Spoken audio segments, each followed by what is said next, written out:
Just go ahead and pop that over to YouTube. Get Craig Butt in here. We'll get moving on Anti-Oedipus.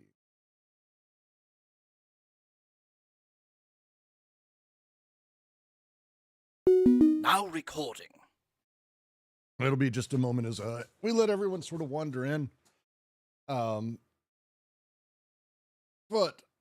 probably kick us off with a little bit of chatter and say thank you for joining us today at the Quarantine Collective's ongoing reading of Anti-Oedipus. We are in 3.9, finally making our way to the world of capital. Nice and exciting. Finally getting to the point where we actually get to talk about shit today and our subjectivities and how things are sort of falling upon us. So, I should have, let's see, let me make sure I'm sharing my screen so that way everyone can read along if they don't have it at home, which is fine.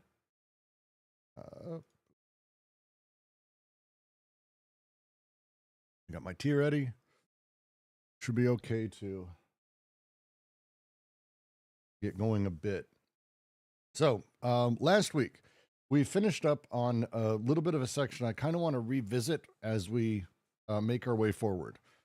The page 226, 227, where we talked through the nature of what Marx talked about, the difference between effectively commodity currency and industrial currency, as Marx called it, or what they're talking about here is capital making the move where it becomes filiative, not simply that it's money. Capital of alliance is the capital of exchange, the capital of shifting from one person to another. I have my capital, I have money, I buy stuff from you. Great. But capital in alliance isn't capitalism. Capital becomes filiative when money begets money or value begets itself a surplus value.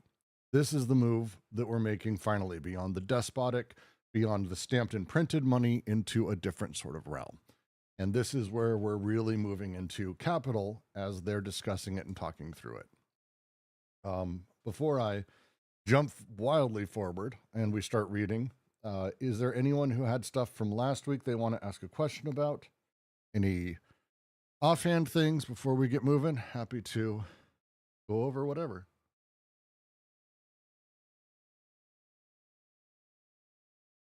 Doesn't sound like it, but who am I to judge?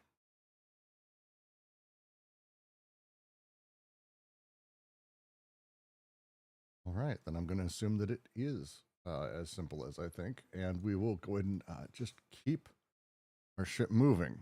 Bottom of 227, it is solely. We'll go ahead and begin and see where we get.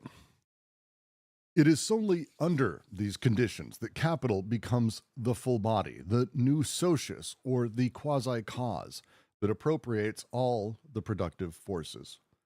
We are no longer in the domain of the quantum or of the quantitas, but in that of the differential relation as a conjunction that defines the eminent social field particular to capitalism and confers on the extraction as such its effectively concrete value, its tendency to concretization.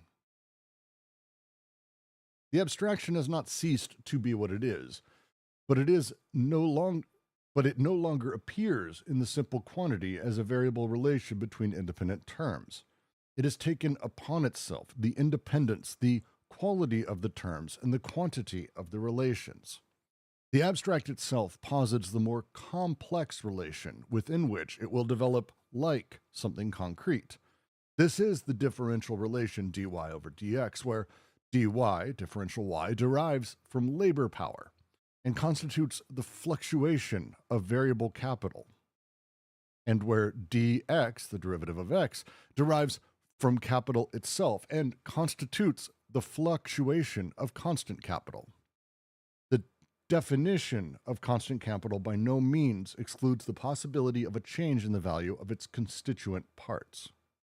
It is from the fluxion of decoded flux, from their conjunction, that the filiative form of capital, x plus dx, results. The differential relation expresses the fundamental capitalist phenomenon of the transformation of the surplus value of code into the surplus value of flux. The fact that a mathematical appearance here replaces the old code simply signifies that one is witnessing a breakdown of the subsisting codes and territorialities for the benefit of a machine of another species, functioning in an entirely different way. This is no longer the cruelty of life, the terror of one life brought to bear against another life, but a post-mortem despotism. The despot become anus and vampire. Quote, capital is dead labor, that vampire-like only lives by sucking living labor, and lives the more labor it sucks. Industrial capital thus offers a new filiation that is a constituent part of the capitalist machine, in relation to which commercial capital and financial capital will now take the form of a new alliance by assuming specific functions. Yes, this is incredibly complicated. So just up front, don't be don't be too worried here. This is not simple shit. This is a thing to be intimidated by, to be very honest. It's fine. There's a lot happening. When we make the move towards capital, the thing that we were just talking about, the thing in the previous paragraph, the nature of capital becoming filiative, where money begets money or value begets surplus value, where I have $100 and I invested in something and that $100 nets me another $10. So now I have $110. That surplus that is created through that, this doesn't happen magically. This isn't magic. This is through various processes. And the way money operates in capital is the central thing that's happening here. It's the single biggest thing, how money works within capitalism and how it shifts. We're going to go through every bit of this, but the thing to remember at the base is we are talking basic Marx shit here.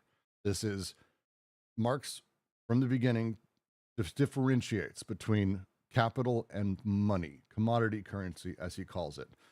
How he differentiates is the example we used last time we were reading this is if I have a pizza shop and I'm running a pizza shop, I make pizzas and I sell pizzas. That's great. I make money off of that. You people buy my pizzas. I'm making and selling pizzas. Easy enough. I buy from one person, I sell to another. I may make money off of that, but it's not money that made money. That's my labor that made money. It's the process of making the pizza that you people bought, or the cheese that I bought from another person that made them money. This chain of things itself doesn't necessarily have to be industrial capital. At some point, I have, let's say, $100,000, and I buy a pizza parlor, and I then pay you guys to work in it for me. My 100,000 at the end of that becomes 200,000. After paying everyone, I make a good amount of money. My capital made capital through your labor. This process is different.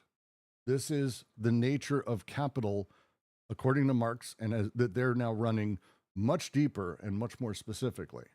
The difference between capital and money. Suzanne de Brunoff, if you search on the server, I'll find the PDF and I'll post it up in a second. Suzanne de Brunoff has an extraordinary book on this called Marx and Money that goes into exactly what the differences are and how detailed Marx got. Deleuze and Guattari are really just using Marx here. This is not some crazy thing, but they're wanting to focus specifically on the mechanism from which capital makes capital. So this thing that's happening, this new shift that they're sort of focusing on, they open. It is solely under these conditions that capital becomes the full body. These conditions being that of the $10 surplus value made from the 100 that was advanced, the capital begetting capital.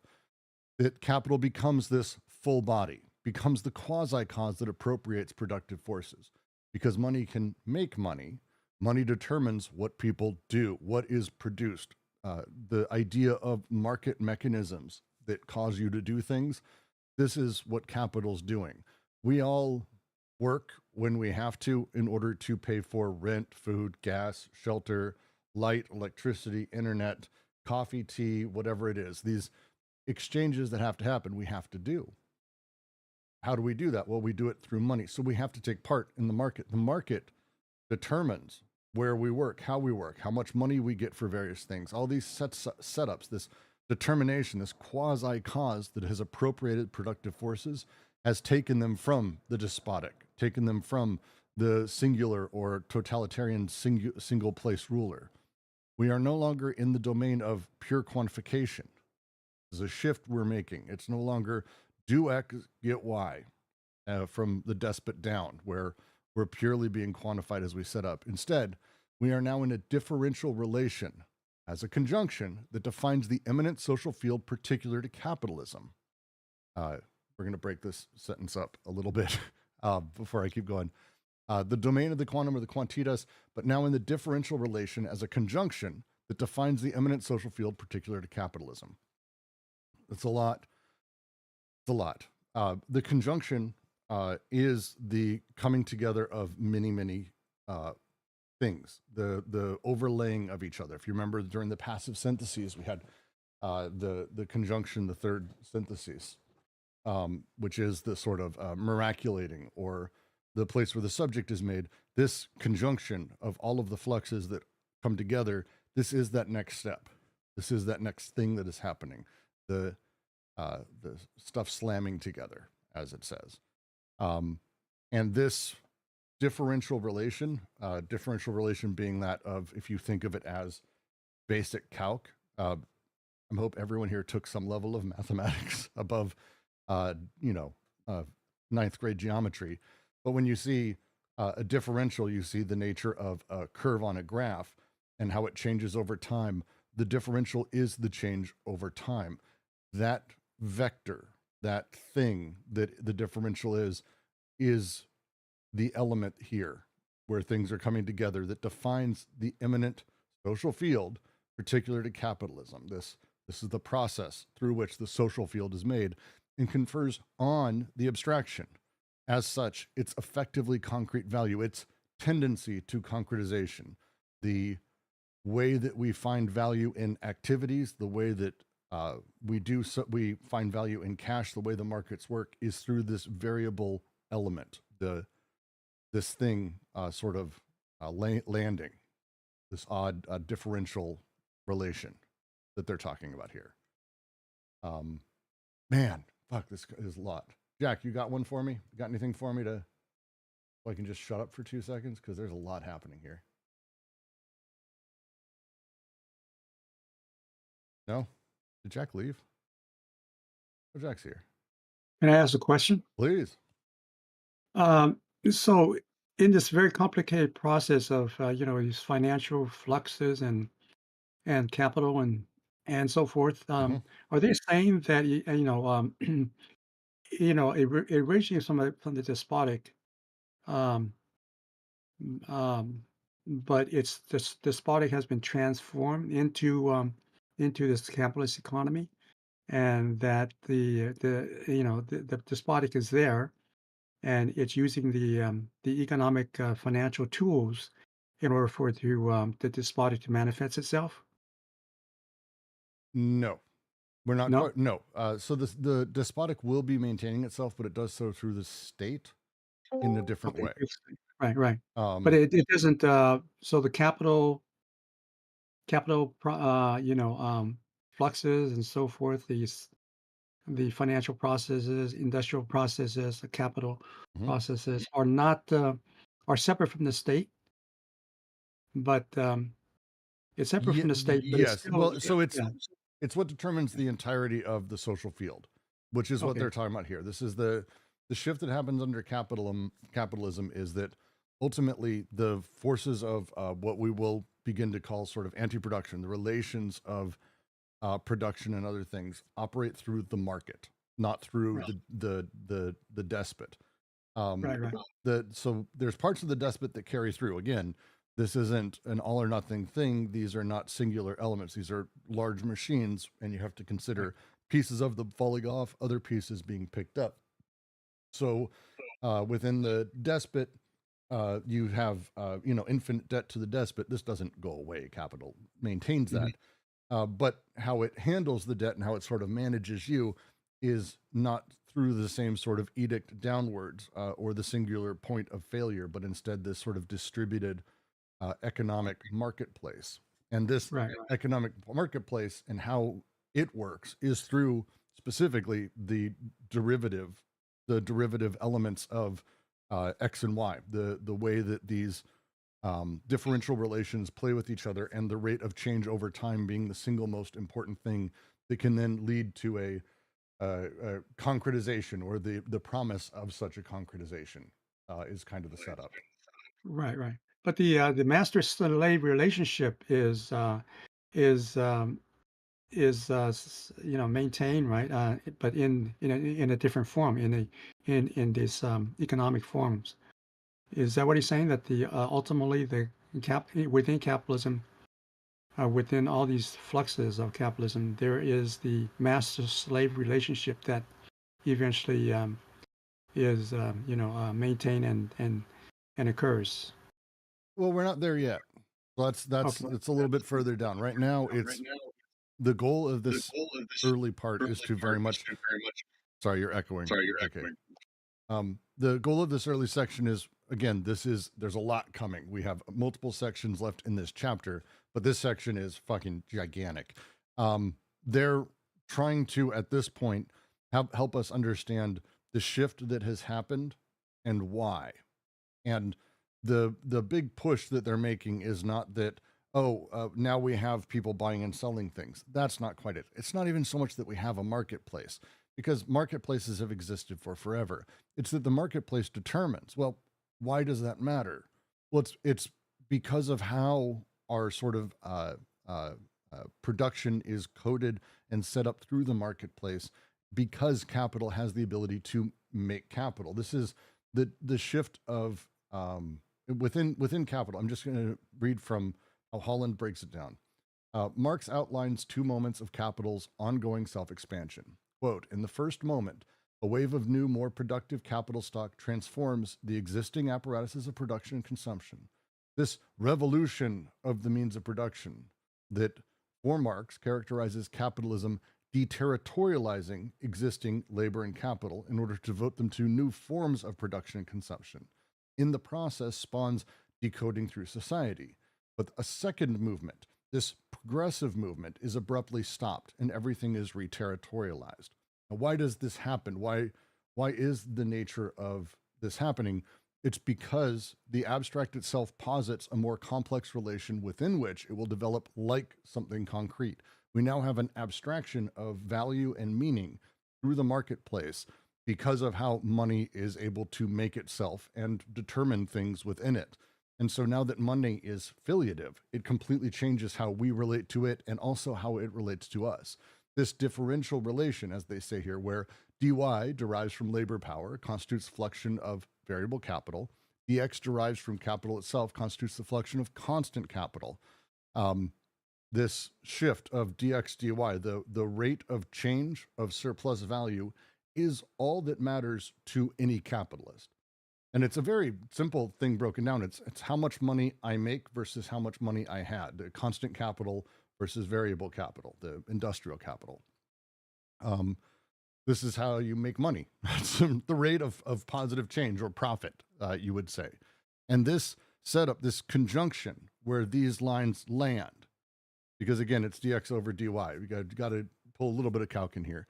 But these things are ultimately the decoding of the underlying flux. This hyper breaking down, we're beyond quantization, and we're now at the point of differential relationships. It's not just these guys made 3,000 rocks. We don't give a fuck about how many rocks a guy makes or how good he carves it or any of those things. It is now the value of the thing I can get for it versus how much I put in, and the ratio of change over time of that. This is the function of decoded flows, the filiative form of capital. X plus dx results. The differential relation expresses this fundamental capital phenomenon of the transformation of surplus values of code into surplus values of flux, the surplus value of change. It's why flux is so important to this book. It's one of the reasons I harp on the translation being shit for that, because for Deleuze, this is not some new thing that's happened where change matters now. It's the nature of a lot of things that the flux, the moment of change is the conjunction where these things hit is the thing that matters. And so we have math here that replaces these old codes. Sure, that's fine. It's a breakdown of underlying subsisting codes and territorialities for the benefit of the machine of another species, the old way of doing things getting shattered and moving into the new. It functions wholly different. It's no longer, as it was in the despot, the cruelty of life, the terror of one life brought to bear against another. We're beyond that. It is now a post-mortem despotism. Post-mortem being the despot's dead, we're beyond that. The despot is now anus and vampire. The control and release of things. The anus is the control and release shitting, often associated with money in psychoanalysis. And the vampire, that of taking the dead capital produced and breathing new life into it through how we use it and through how capital and its relations change that. So we can generate more dead capital to then further, again, use to extract further surplus value. This ongoing process that's happening here is wholly new. Did not happen under the despot, did not happen under the earth socius. It's a whole new way of having social relations determined, if that makes sense.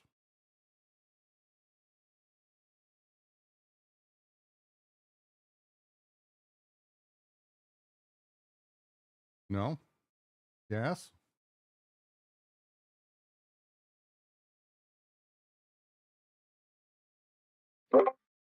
Hi, Brooks. Can you zero in on that, the x plus dx again?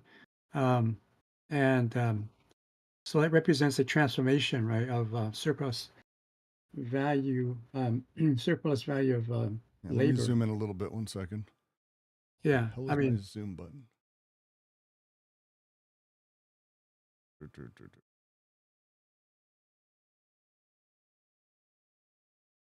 Whoop, that went down page. That's probably going to be as close as I can get. Hope it zoomed in a little bit more. Hope you meant actually zooming in and not figuratively, because I'm actually zooming in on the PDF. Sorry. No? Yes? yeah, I just want a little clarification on the x is a variable, right? And the d is okay. They have dy dx. Okay, and then you have x plus dx. So we Yeah. have variable. Okay.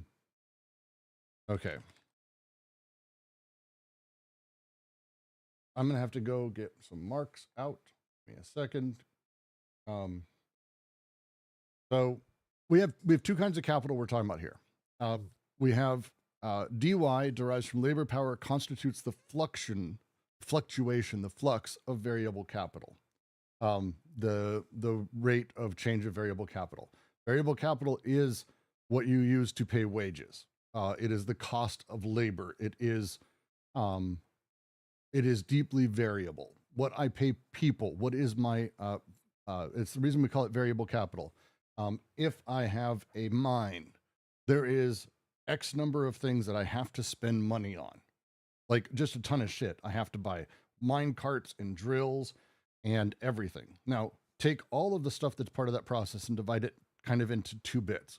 One is stuff that just costs what it fucking costs because of various things. The drill costs X amount of money. The metal to make things, X amount of money. The chemicals to do stuff, X amount of money. But the people in that process, people can be paid ton. We can have slaves, like we can have slaves, or we can pay people infinite money. You can pay. That's variable. This variable capital is the money spent on a thing that can change. Generally speaking, it's labor power is the only one that really exists, and that's kind of across the entire supply chain. If you break it down, that's variable capital. But the actual constant capital is the sunk cost that just exists. This is what you spend on machinery. It's what you spend on materials, buildings, housing if the people live there, or food if you're feeding them, or janitor like janitor's mops, not the janitor. These two things exist in a relation. This is like core economics theory from Marx. So we have this relationship where we have on the one side, we have the differentiation of the derivative of y, derivative of x. Y is labor power over constant capital, variable capital over constant capital. This setup that exists, this relationship, is what he's referring to here. And how he talks about it is it is the fluxion of decoded flows from their conjunction that is the filiative form of capital. X plus dx results. This is the ending of that. The constant capital that is put in comes out as profit. So we have constant capital that produces filiative capital or profit. This is the setup of all of these things. And I mean, this is, again, core Marx, core capital. So if you ever run a business, this shit sucks. It's really hard to go through and it's a pain in the ass, but labor is literally the only thing you can save money on. That's it. That's like literally, that's all you got. There's no way to save money anywhere else. It's incredible when you actually get down to it. I want to open a chicken shack. The chicken I can buy literally the shittiest chicken I can, or I can buy good chicken, but they may have shitty working conditions because they're also trying to get down their variable labor costs. Everyone in the supply chain is. The only variable change is that. Variable capital is labor. And so with capital, the goal is always, how do we simplify and change labor? What is this? How do we do that? How do we do X, Y, and Z? How do we fuck with labor in order to get variable capital to be the best it can? Because ultimately we want to have that excess profit at the end of it. And that's the thing. It's, for him, the differential relation expresses the fundamental capitalist phenomenon of the transformation of surplus value of code into a surplus value of flux. And that's that last little bit. We think about it on a graph. X plus dx is those cool little sexy graphs that you can plot.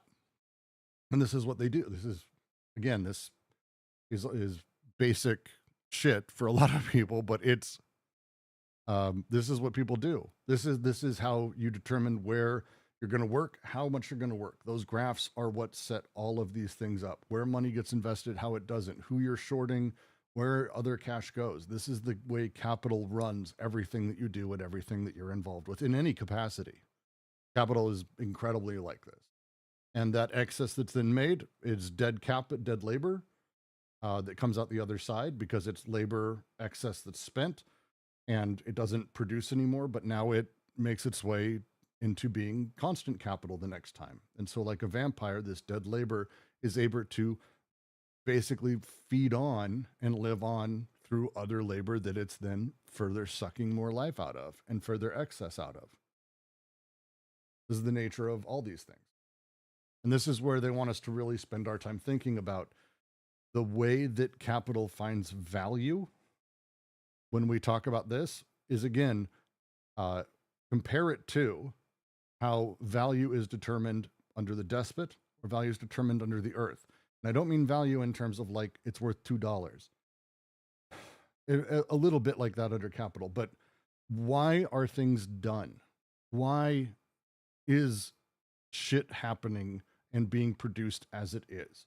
Why are we spending a fortune on, I don't know, fast fashion across the world, billions of dollars, and the roads in front of my house need work? But no, we can't afford that. Where is money being spent? Why are we doing the things we're doing as a huge social org? How do we find value? Under the earth, we found it by having basically our desire immediately consumed in the process of the connective syntheses and extensive sort of hard coding of codes into our skin in a very complex interplay between graphism, the voice, pain, and the eye. As we moved into the despotic, the threat of death from the despot and his orders, he determined, or his ilk or his position determined what was important, what got done, why things got done, what we care, like what was valued. This is how this happens in capital, is this specific graph, and that's it. Like we like to talk maybe that we live in a more enlightened time, but it's a mathematical graph that determines how things get done. It's um, it's an extraordinary process. So if you have automated labor, and the more automated labor you have, which you know, cut back, reduce your labor costs, and then of course more profit, right? Yeah, I mean that's kind of the idea. Is ultimately it comes from and someone mentioned Royer and his idea of axiology in here. That this is it's like what is the stuff people value in general and why and what's valued at what level and there's a lot of complexity to this answer, but underneath it, socially, why we end up doing what we do is because capital has determined that through these market forces, specifically in x dx, the fluxion of decoded flows, this conjunction, the filiative form results, x plus dx. The fact that a mathematical appearance here replaces old code simply signifies one is witnessing a breakdown of the subsisting codes and territorialities for the benefit of a machine of another species. And this is the move towards the new alliance as capital and other things take different places within how we do things.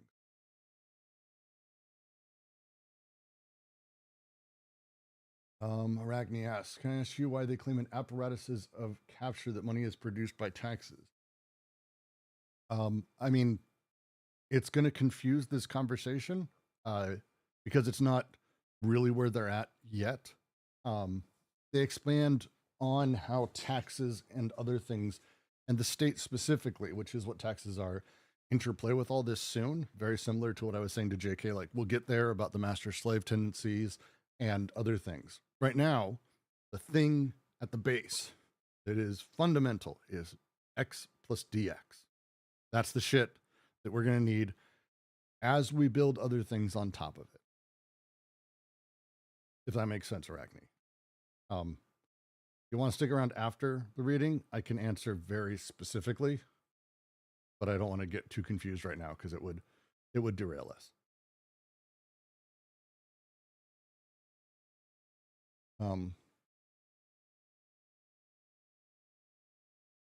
Jack, anything to add?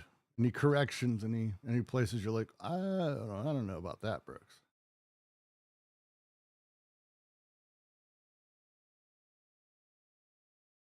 Maybe Jack isn't even here. I keep thinking.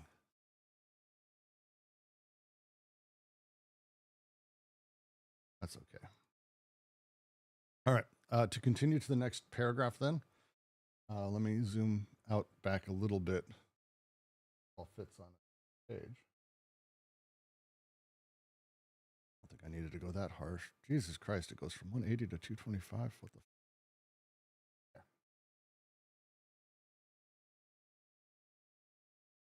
Okay.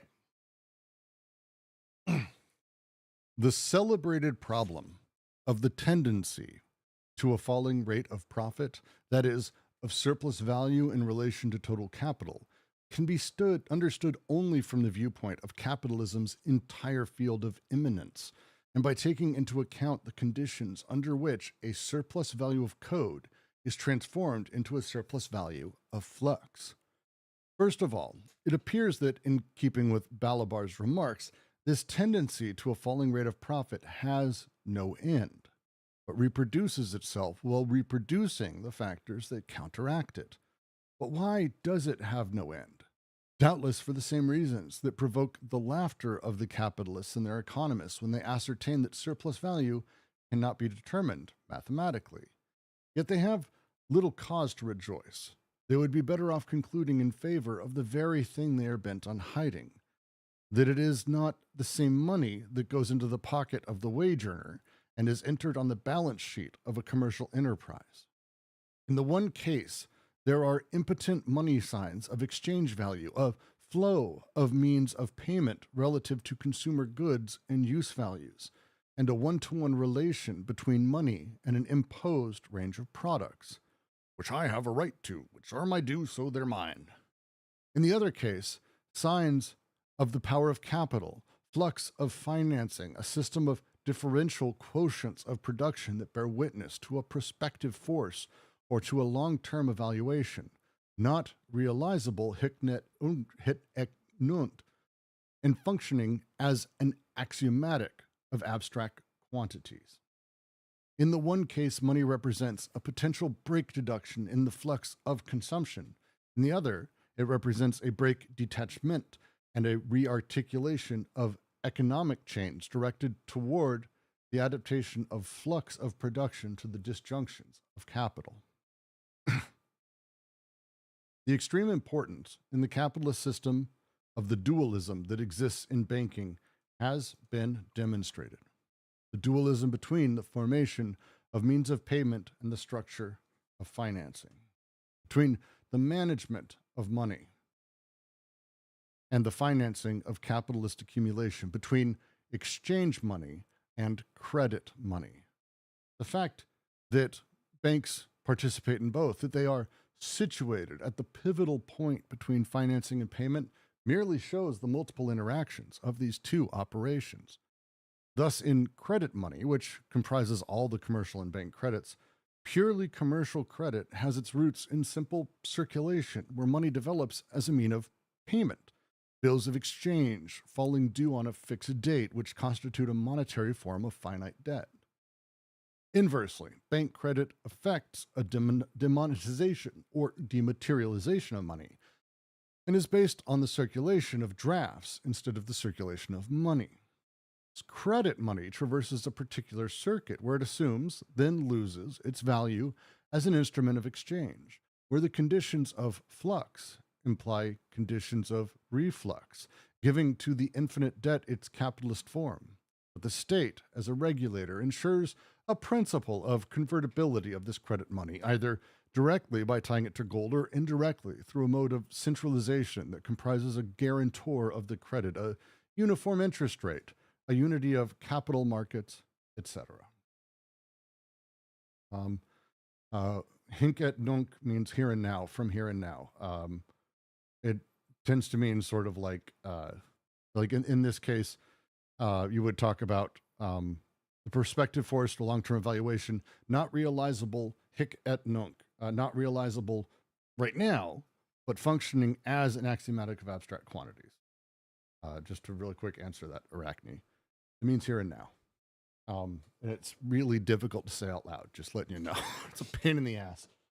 Hinc et nunc is awful. Just fucking terrible. All right. Where do I want to start today?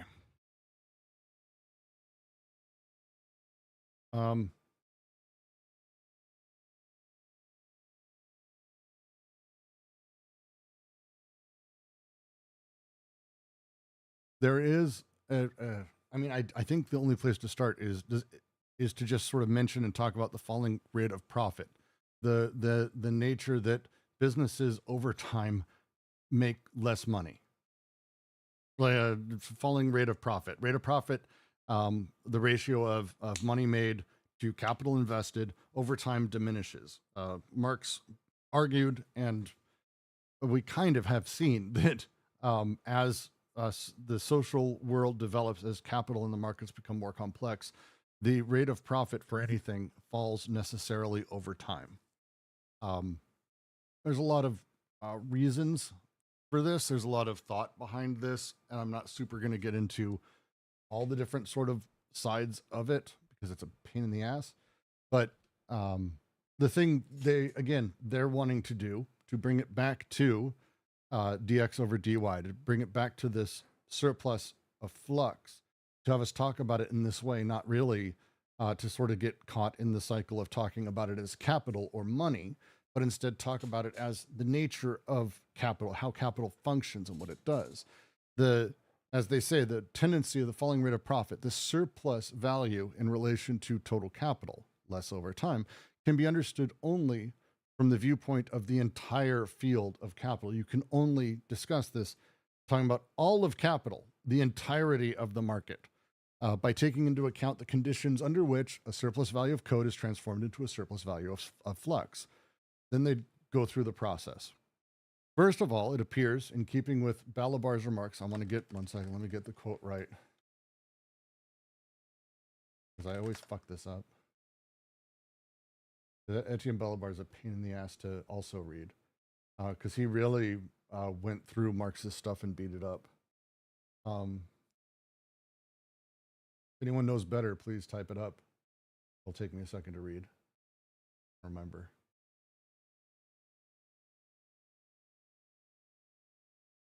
I don't fucking know the remark. I can't find it.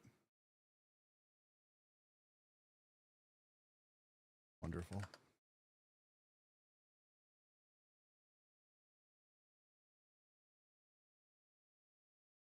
Marx, that's Marx.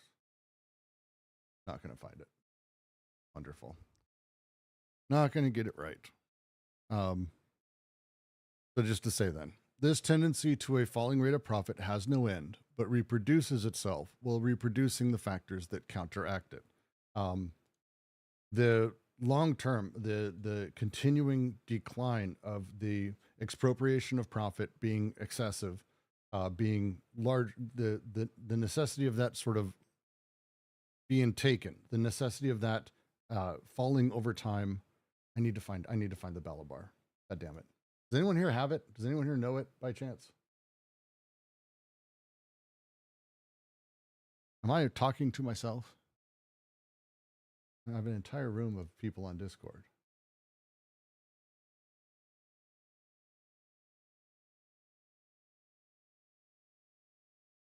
We're all just in your imagination. Yeah, exactly.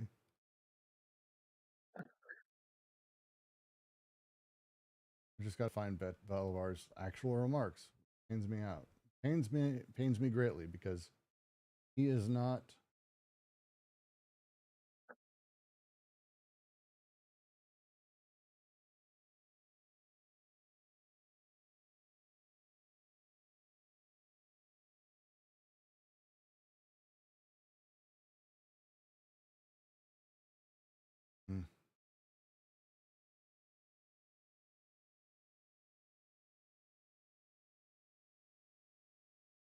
I'm not going to find it. Wonderful. This will be fun.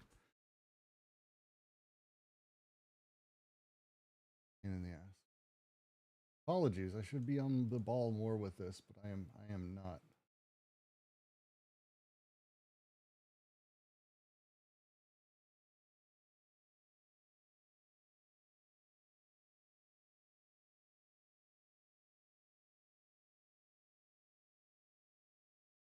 Mm-hmm.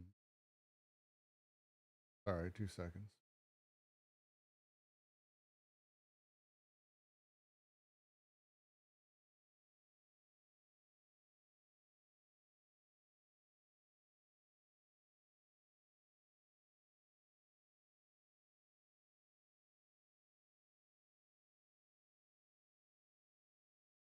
Mm-hmm. Fun. Well, that's a shame. It is what it is, though. Not finding it anywhere. That's fine. Let's take it within the text then. It appears that this tendency to a falling rate of profit has no end, but reproduces itself while reproducing the factors that counteract it. The way that the capitalist system works, as Marx talked about, is that a whole bunch of capital shows up, sees the old way of doing things, buys a bunch of stuff that is the new way of doing things, funds that, pays people, less, pays fewer people the same amount of money, or pays the same people less money for the skilled amount of work. And lo and behold, hey, that increases profit. However, at the same time, the nature of the entirety of the system as a whole is also reproducing the very same effects elsewhere. The process of building that machine necessitated labor. How do you make that cheaper? Well, how do you get the materials for that to be cheaper? Oh, you need that labor to be cheaper. And it kind of, if you think of it as sort of human centipede of profit as you make your way through, might be the best way to sort of consider it. There's always more and more people that necessarily need to get the shit into the stick in order to make any element of that more profitable. In other words, to have labor paid less. But as you pay labor less, other things also cost more. So you end up in this really weird sort of chain, this This is why it does not have no end. For the same reasons that provoke the laughter of the capitalists, their economists, when they ascertain surplus value, cannot be determined mathematically. What is the surplus of an economy? We can't do such a thing, the entire thing. Well, we can't do this. It's general, sort of, at the time, capitalist sort of thing they were screaming about. They would be better off concluding in favor the very thing they're bent on hiding. As they say, the capitalists tended to at the time. I don't think they do anymore. But the big statement is this: the money going into the pocket of the wage earner and is entered on the balance of the college commercial, the balance sheet is not the same. Again, to talk about, as we just did, DX or DY, constant capital versus variable capital, or what you might call wages, money that is used to exchange. I buy things with my money. I pay for my rent. You guys do too. We're not using capital to do this. This is not the same money that works. The $80 billion Elon Musk has, the $35 billion that was used to buy Twitter, or the loans that are part of that, or the money that goes into any of these things, the capital that's doing this is not the same dollar that is going into my bank account that I'm using to buy cigarettes and liquor and cry myself to sleep. The way money works is different based on how it's used. And this is the thing they want us to get back to. This is, again, Suzanne de Brunoff. Yeah, Ben, seriously, I don't think you will. I think we had this trouble last time. And I think we found the quote and it ended up being buried in a book. All just a nightmare. But the setup that is happening here is to get us to think about this. In the one case, there are impotent money signs of exchange value, a flux of means of payment relative to consumer goods and use value. How much money do I need to pay rent? How much money do I need to have food, car insurance, health insurance, those things. One-to-one relation between money and an imposed range of products. And they use this quote here of the American consumer par excellence, which I have a right to. I get to buy these things. This is why I'm doing it. These are mine. But on the other side of things, the way the capitalist considers it, there are signs of the power of capital, the flux of financing, a system of differential quotients of power that bear witness to a prospective force or a long-term evaluation, not realizable right now, which exchange is, if I've got $20, I can go spend it right now. I can realize the value of my $20. Hit ek nunc, hic et nunc, Arachne, hit hink et nunc. Goddamn fucking Latin. I can realize it now. No, they can't. If they're investing $100,000 in a business, they're giving a loan to someone that is going to be worth X, Y, and Z in 10 years. They can't realize value now. It functions as an axiomatic of abstract quantities. It is being paid at this value at this time based on these things. Therefore, it's worth X amount, purely at an axiomatic level, purely in an abstract way. This is the difference. In one case, money represents a potential break deduction in the flux of consumption. Money you and I have, we have. In the other case, it represents a break detachement and a rearticulation of economic chains directed towards the adaptation of the flux of production to the disjunctions of capital. Money works differently depending on its use. Even though we may call a dollar, it is not that. This is why, and yeah, Ben, this is why people use the term, we're in financial capitalism or late stage, because they're talking about how the financial system is just not using money the same way we do. They're very much like, this is the point, is that we're way past that. But I don't think we're at the next thing yet, Ben, but we can talk about that another time. As they say here, the extreme importance in the capitalist system of the dualism that exists in banking has been demonstrated. The dualism between the formation of means of payment, the structure of financing, the management of money, financing of capitalist accumulations, exchange money, and credit money. If 2008, the banking crash, could teach all of you one thing, it is that our money is not the same thing. It's not that our money ain't the same thing as the money that's sitting and wandering around all these places. Like, it's completely different how it operates. Let me get that Suzanne de Brunoff. I'm just going to keep yelling about it. Marx on Money. A couple of really good pieces that I've got. Here you go. Marxism and Money in Anti-Oedipus, which is a great little read. And then Marx on Money by Suzanne de Brunoff, which is phenomenal. The one from Christian Kerslake, Marxism and Money and Deleuze and Guattari's Capitalism and Schizophrenia, the conflict between the theories of de Brunoff and Schmidt. Really wonderful paper that I think carries it further. Start with Marx on Money by Suzanne de Brunoff, who goes into this and I think says it extremely well. Extremely well. She's great, Susan. So in credit money, which comprises all commercial bank credits, purely commercial credit has its roots in simple circulation, where money develops as a mean of payments. It's, oh, bills due on a fixed date. There's a form of finite debt. It's a general usury. That's not interesting. That doesn't have a differential. There's no x plus dx equation of shit in that one, is there? Not at all. Instead, what we need to talk about is we need to talk about the variability of that capital over time. So if I have a loan, say a house payment, this, by the way, I'm about to run through how 2008 worked. If you're bored already, hey, house payments are coming in. These people are paying, a couple $1,000 a month, and we can do that, and we'll get 7%, 10% back on our loan over the course of 30 years. That's a safe, easy way banks have always worked.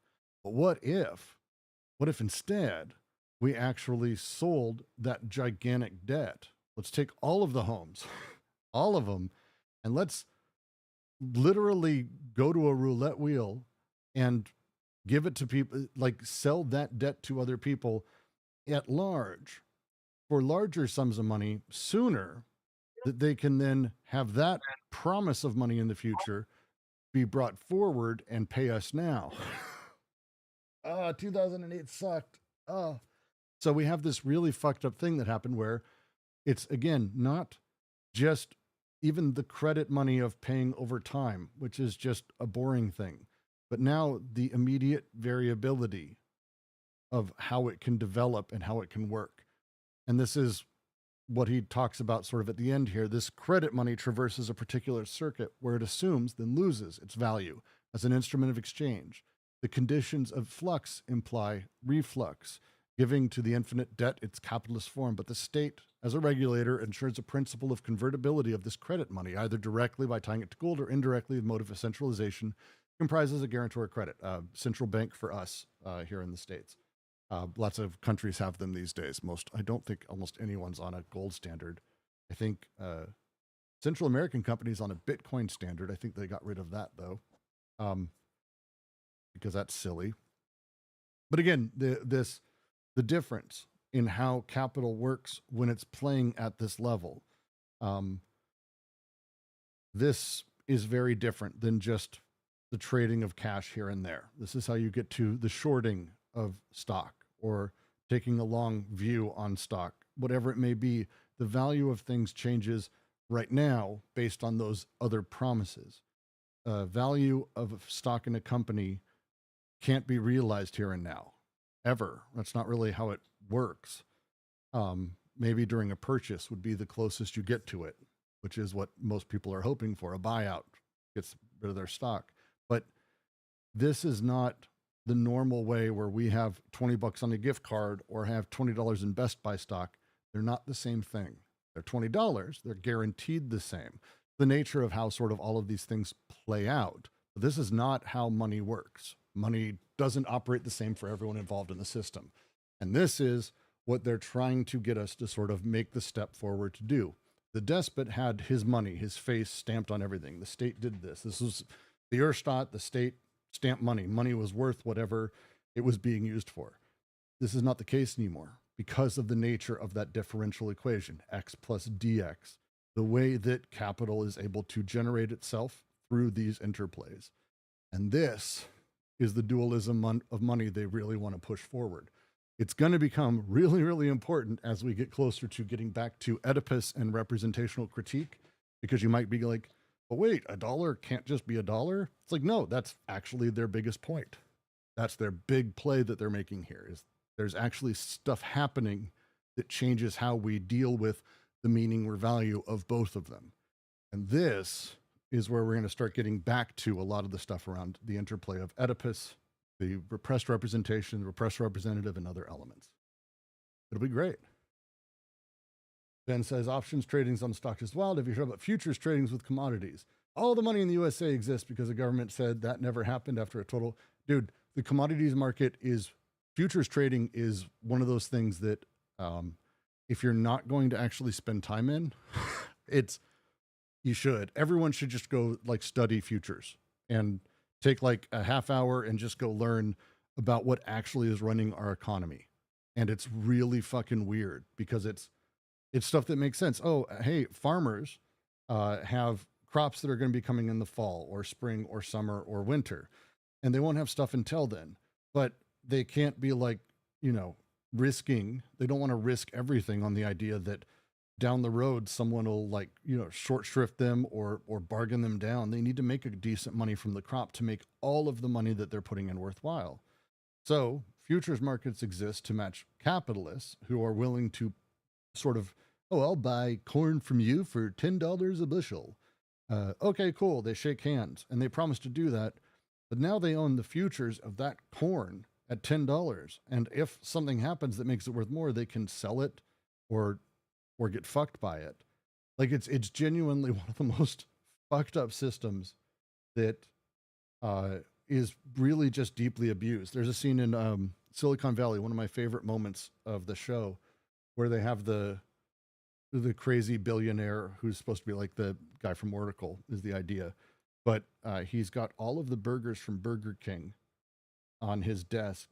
And he's like, do you notice what's the same? Like he's nuts. And they're like, what? And he's like, sesame seeds. Most of these burgers have sesame seeds on the bun. And like the whole show is like, the episode is just going forward in time. He's continually more nuts. And he realized that lo and behold, sesame seeds are only farmed in a handful of places. There's a special locust swarm that's going to destroy most of them. So he bought the futures in the one place without this locust swarm, and he made like hundreds of millions of dollars, like in a day. This is how this shit actually works.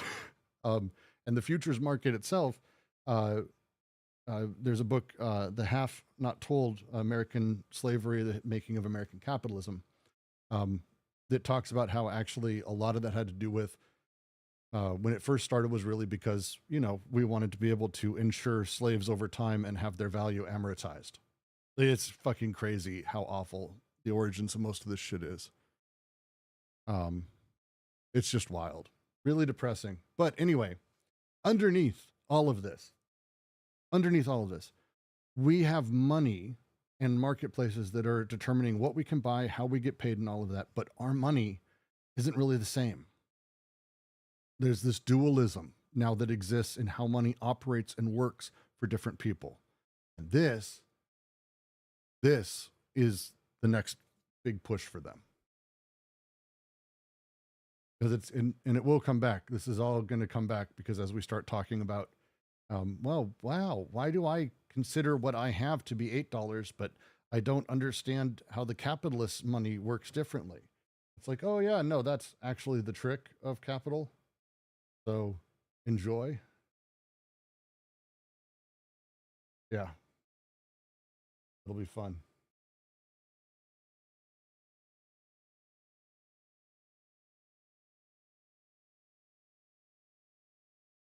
Any questions on this before I move forward to the next paragraph? Because this, again, is going to keep coming back as we sort of get through this, but the way capital works is their focus here. Big, big time.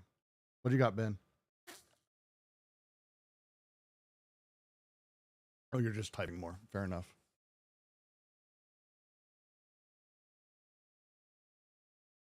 Are you asking me, Jack?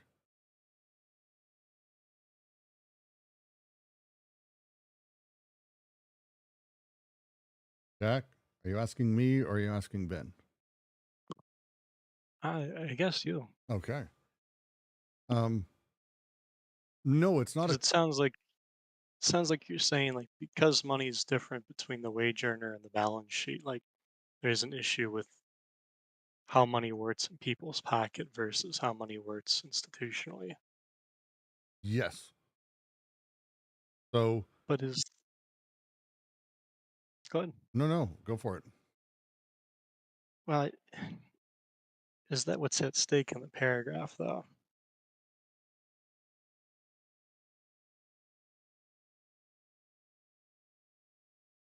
Um, no, but it is said in the paragraph.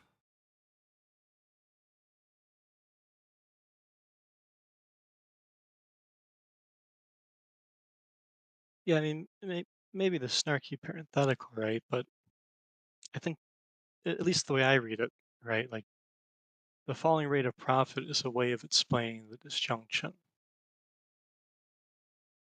And that's where the two streams, I mean, that's how they Meet. kind of flow. It's where they conjunct.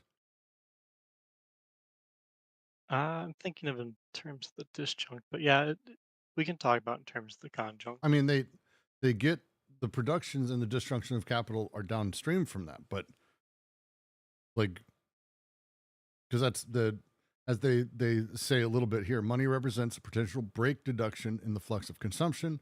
In the other case, it represents a break detachment and the rearticulations of economic change directed to the adaptation of the flux of production to the disjunctions of capital. Yes, but the thing that they're talking about here very clearly, at least to me, is again they're using the falling rate of profit, as you said, to sort of tease out and bring out the nature in the difference between money and capital, or what we would call money and capital, or what Marx referred to as commodity or exchange currency and industrial currency or industrial capital. Because it's the difference between the two of them, yet having ultimately the same signification, same representation, is kind of the point for him. The credit money traverses a particular circuit where it assumes and then loses its value as an instrument of exchange. Conditions of flux imply conditions of reflux, given the infinite debt is capitalist form, but the state ensures this convertibility of credit money.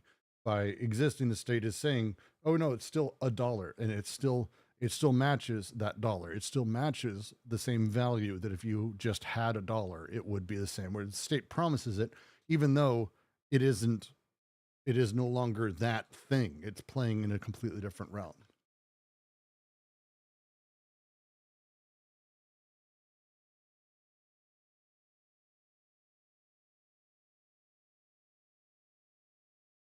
No, Um, I mean, money is money, right? But yeah, I'm no, not disagreeing that it's there's a not. difference between the two. That's what they're saying is money's not money. That's the point.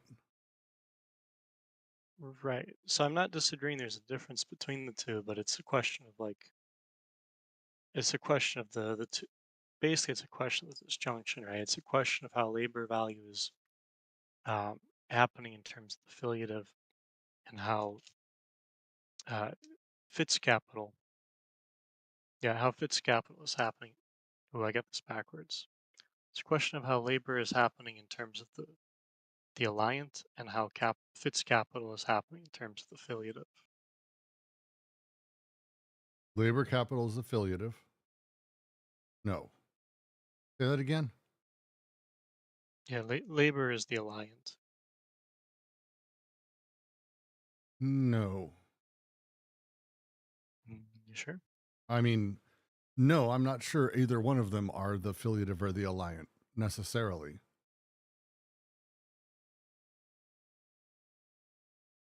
Because how I read it is that the conjunction of labor or variable capital and fixed capital, constant capital, their conjunction is the affiliative form of capital, which is x plus dx. So like dy over dx yields profit, profit being x, constant capital added to further the flux of constant capital is the affiliative form of capital.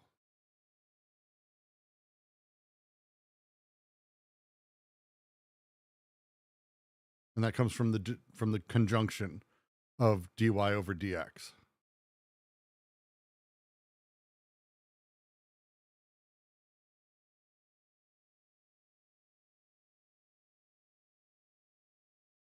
No? I think you got. I think I read it in parts, right? Okay. Differential relation dy over dx, where dy derives from labor power. So right, dy is a derivation of labor power Yep. and constitutes the fluctuation of variable capital. Yes. So Derivative right, when of we're talking, derivative of variable capital dy. okay, Right? and where dx, okay, and where dx derives from capital itself and constitutes the fluctuations of constant capital. I have a long quote here, but so they're tying d of x to capital itself and the fluctuation of constant or fixed capital. Mm-hmm. Is from the fluxion of decoded flows from their conjunction that the filiative form of capital x plus d of x results. So yeah, I see your point there, but I think you still have to read it as x plus d of x, right? Yes. So the filiative, But okay, there's no so the labor in that. filiative,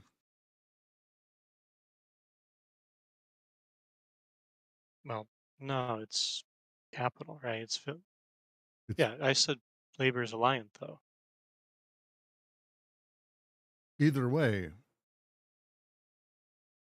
Either way, I Alliance like I don't implies see labor being alliant at all. I don't understand how that one comes into here either.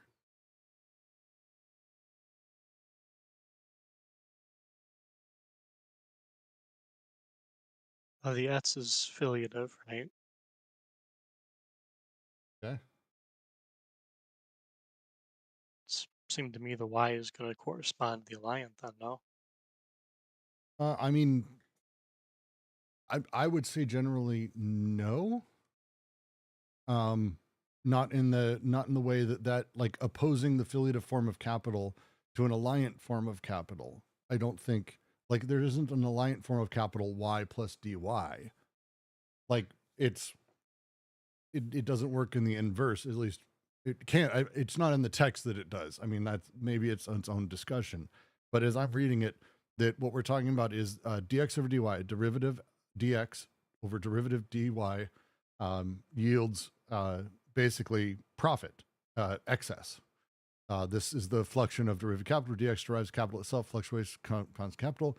This fluxion of decoded flows, this conjunction of dy over dx, which is a conjunction, boom, the dy dx conjunct. And from that, the filiative form of capital x plus dx results excess or profit plus constant capital.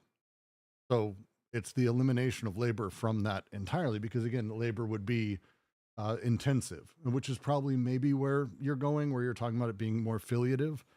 Or No, I'm no, saying it's alliant though.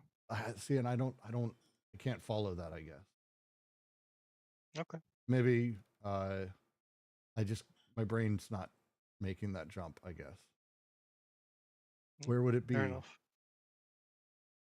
Give me another passage. Give me something. Give me something. I mean, I guess I'm just thinking of in terms of the labor. So I mean, the filiative and the alliant are the two sides of the disjunction, right? It's the x and the y coordinates. So if capital is on the x, right, it would seem to me that y is a question of labor, which they do say labor power constitutes the fluctuation of variable capital, right? And that's d of y. So I mean, if that's d of y and it's a question of the conjunct between x and y, I don't know how it is. So if it's not the alliant, I don't know what it would be. Because you need both to make the conjunct and the disjunct.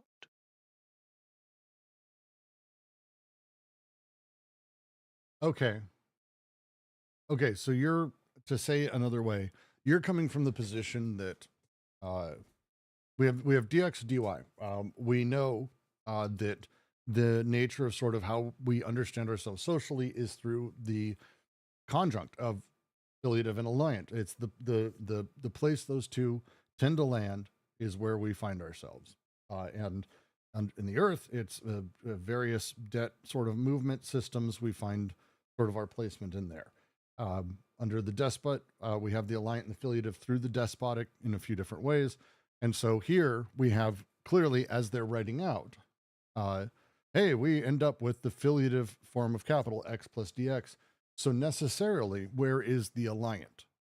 Is your question, is kind of how you're coming at it. Like, necessarily there has to be an alliant, so it must be, if it's not capital, where we just said affiliative form of capital, X plus DX, it must be within labor. Almost through process of elimination. Yeah, I guess that last part, yeah. So, I mean, I'm saying it because if we're going to talk about the disjunct and like these two streams, it seems to me we have to think about them, in terms of the affiliative and the alliant. Otherwise, I think we miss the disjunction and therefore the conjunction. Okay, so how I would respond then is the affiliative form of capital is capitalism, capital that reproduces itself. The step that they mention that they don't, maybe they don't say super cleanly, and they kind of did, is that exchange currency is alliant. So it's not that labor is alliant, it's that the wages or the funds or the money that labor gets is alliant capital.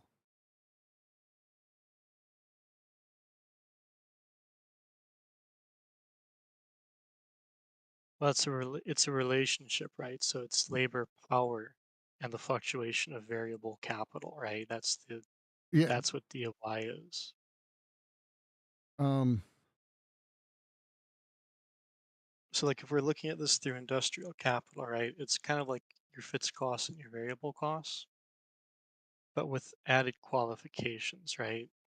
Because labor power is being booked under a variable cap. Well, it's being it's being, what you're so by spending is the deriving. variable capital.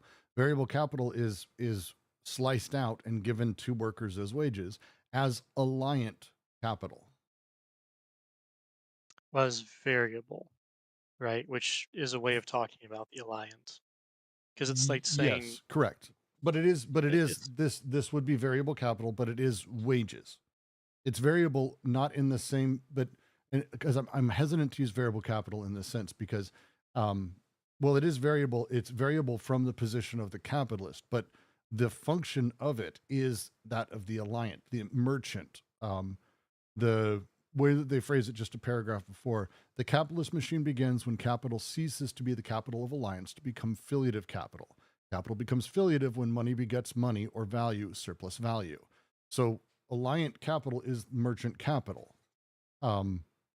And when we talk here, and as they were just sort of going through, we have our money as signs of exchange value, a flux of means of payment relative to consumer goods and use values, one-to-one relation between money and an imposed range of products. In the other case, so they're talking about how in capital, we have both the filiative and the alliant. The filiative being capital that makes capital. It is the sort of second function, this new function of how money works, that of the capitalist or the bourgeois, the industrial owner. But the part that's sliced off and given as part of that variable cost, it's sunk cost, but it becomes merchant capital until it's again married and used to produce capital itself. So it can become, you know, affiliative, but it is at this point alliant capital. It ceases to have that secondary sort of growth potential. well, it's not on the balance sheet, right? So like, I mean, you gotta, for me, you gotta see it kind of like in that spirit, right? Which is that at some level they're talking about, yeah, they're talking about fixed capital there or constant capital, Mm-hmm.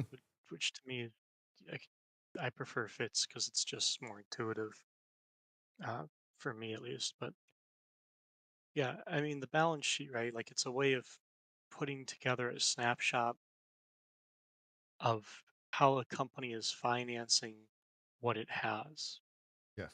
right? And so that's the question because to their point on the long term, like, yes, but you have to understand that the balance sheet, like, it is broken up in name, in nomenclature, in terms of short term and long term, right? Hmm. Like, this is where they're mixing finance with econ. So, I mean, this is where you're talking about it's not just like long term debt, it's, long term versus short term realization of value, long term versus short term depreciation, amortization, right? There's that side to it too. Because you're talking about, to bring this to a point, right? When you put depreciation in connection with like an asset, right? Hmm. What you're talking about is how the asset value is changing and it's actually losing money in that sense, right? Yeah, well, and it's the phrase they use, the sentence I Or really losing like, value, if you like. the line I like, and it goes to Ronan's question: are they distinguishing between credit and bank credit? Are bank credit and exchange money the same thing? They have a line that I like, which is bank credit affects a demonetization or dematerialization of money and is based on the circulation of drafts instead of the circulation of money, which is it's a very particular thing to consider about, again, what is the thing that's moving? What is the thing that is being seen of value? When money is in our bank account, that's great. When money, I got $1,000 payday loan, great. But those things are sort of the, uh, to just say, it's like the alliant merchant form of cash. This is just this fixed value. But the bank on the other side is taking all of those drafts, all of that cash, and like coalescing it and using all of it to both sell the debts to other people, to finance other things, to play around with it. There's the old joke of how, because Elon didn't use any money to buy Twitter. He did. He used $54 billion, but he didn't use money. He took loans out against Tesla shares that he had that were intended to appreciate based on a very particular schedule.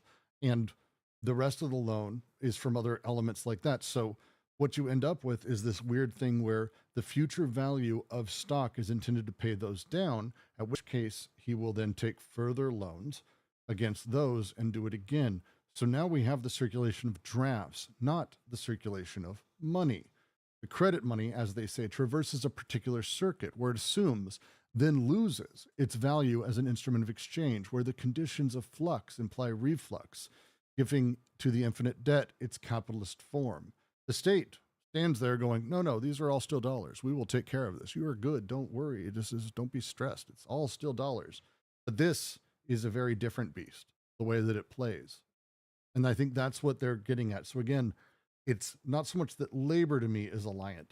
It's that the money that is paid to labor, the variable capital output, becomes alliant capital because it is not on basically the sheets of a company that then is going to be used to further other capital expenditures and gains, which is filiative capital. And capital does both. It does both roles. I mean, the derivation is from labor power, right? So It does come from that labor. It labor power, maybe. Uh, let me give a different quote. Capital is dead labor. So, like, I'm not a huge all Marx guy capital is, either, though. but well, that's their point, isn't it? So if that's the case, then labor, even though I'm not a huge Marx guy, like labor is part of the equation.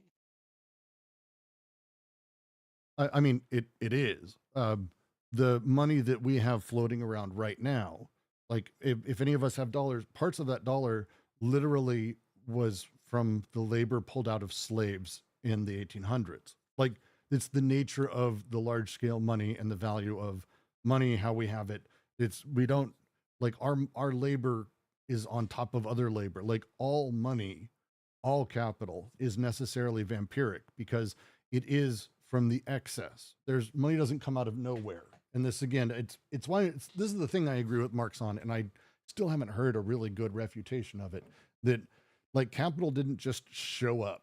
That it necessitates labor, and the labor is what gives things value. That we can make up numbers for everything, but the reality is until we go how much we're willing to pay someone or how much a person can make doing a thing, we don't really have value for any of it. So the first time we pay someone to make a table, now that excess that guy got, or becomes a table maker, that like that exchange, that shifting makes all of that money, either it's the money he got, which makes it exchange, or if it's affiliative, it now is dead money waiting to basically be utilized on another labor, another person, another people, another group, in order to re-inject it with vigorousness that will allow further excess to be created again, hopefully more excess. And this sort of layering over and over and over is labor money as a thing. This is how I've always understood it. I think I agree in part. I want to make clear though, like the labor power is what makes the exchange possible, right? So the labor value is what's circulating there, right? Or at least underneath the circulation is a question of the labor value, right? Because every commodity depends on expended labor to have a labor value and thereby an exchange value, right? See, That's I read it slightly differently, because to me, these things are parts of the process, but it's not that but labor is to circulate as a commodity. Go ahead. but so for me, it's when we talk about what is circulating, it's not that labor is circulating or the value of labor is circulating. What's circulating is various things. Labor is where labor hits is in the production of stuff, and the production of stuff is with variable costs, labor, over fixed costs, industrial capital, constant capital. And what comes out of that, if there is excess, is then spent further on the same process again to create further. So labor is injected at one point. All these things are abstractions from that. And to me, this is what they're driving. This is what they're driving at, that the abstraction of how capital operates works this way. Because they're going to be getting into how can we do this? Well, it's because of the displaced representative. Like we're about to make that move of how money works into all of this. And it kind of comes under how we're able to have value displaced, how we're able to have it held off, because money, hic ent nunc, as Arachne would say, which is just a terrible pronunciation, Arachne. But hic et nunc, cash doesn't work here and now unless we literally have only that one type of capital, which is merchant. So capitalism as values, none of it is realizable, not the other form of capital. And so we have these really odd things in there too. Drafts are notes. Bank drafts are bank notes, debts, notes of debt. That's what they mean by it. Sorry. Should have Or said that. probably like certificates of stock, perhaps too. Yeah, bonds, Yeah, all of that stuff. Yeah, that's the spirit I was reading it in, because Yeah. I've never heard of a draft in finance, but Have you ever heard of, I mean, you have overdraft fees? Like, no, I'm right, serious. but That's where it comes from. yeah, I know. It's There's a level to which like financial instruments come into play, right? yes. So it's like, and this would be a terrible world if this happened, if when you overdraft there was a security created to offset your overdraft, in which case that would be a really bad day for the financial system. Yes. If we securitized that's that way, it would be bad news, and I'm going to stop that in case someone gets an idea about it. Ronan asks, are those drafts like blocks of finite debt? No, different, because they're abstracted away from like actual debt to a person. Although we will experience it still as that infinite debt, as they talked about. There's still that thing that's happening, and we'll get to that very deeply very soon. So it's not so much that these are blocks of finite debt. Capital maintains an infinite debt over all of us. They are themselves systems of debt, but it's debt to capital, which is a little different. So it plays slightly differently than the finite blocks of debt that were modular and movable inside of the Earth Socius. Different thing. Yeah, it'll make more sense. Again, they're setting things up to make their way through the rest of what is 70 fucking pages, and we've gotten through like 3. So we've got We got a while. We're going to be going through capital, and none of this is simple. It's going to layer into itself like 90 times, and it's really, really complex. So we'll be getting there. I do want to get to the next paragraph. Open for comments, questions, anything on this, so we can make our move forward about the dualism of the two forms of money payment and financing, the two aspects of banking practice. Mix Flowers says, even if every capitalist has the commodity and labor value change calculation present on a micro level, I don't think that changes the calculation of capitalism as a system. Well, that's I think the joke they're making at one point where they're like, well, you can't calculate the entire system's excess, blah, blah, blah. Like that's what they're sort of laughing about, because capitalists will say, well, why can't we calculate the overall profitability of a system? And we kind of don't have that except in retrospect, which is its whole thing. So the point is very much that capital exists as money distributed almost decentralized, so that every exchange is either that of exchange value, I pay you for thing, you give me thing, or capital being spent on labor and commodity and constant capital being spent on production elements that yields profit. Everything is one of those. When you have the collision of, hey, look, I'm spending money on labor and on constant capital, and lo and behold, I have this excess that comes out of it after I sell the thing. And you have X plus DX. I've actually used capital to make capital, which is wild. And now that moment, I've actually made money. Like, we actually use that term meaningfully. Like, I made money. I made money for the larger economy. The growth of the economy is dependent on profit continuing to be made. So you're talking about at large, these massive numbers of micro transactions of this profit being made here, this being made here, this being made here, that's literally making money in the economy. So there isn't really a capitalism happening. It's money and its exchange that determines all of these in a very decentralized sort of format. We'll actually get to that, I think, in the next paragraph. So I'm going to move forward. Hence, one is correct in speaking of a profound dissimulation of the dualism of these two forms of money, payment and financing, the two aspects of banking practice. But this dissimulation does not depend on a faulty understanding so much as it expresses the capitalist field of immanence, the apparent objective movement, where the lower or subordinate form is no less necessary than the other.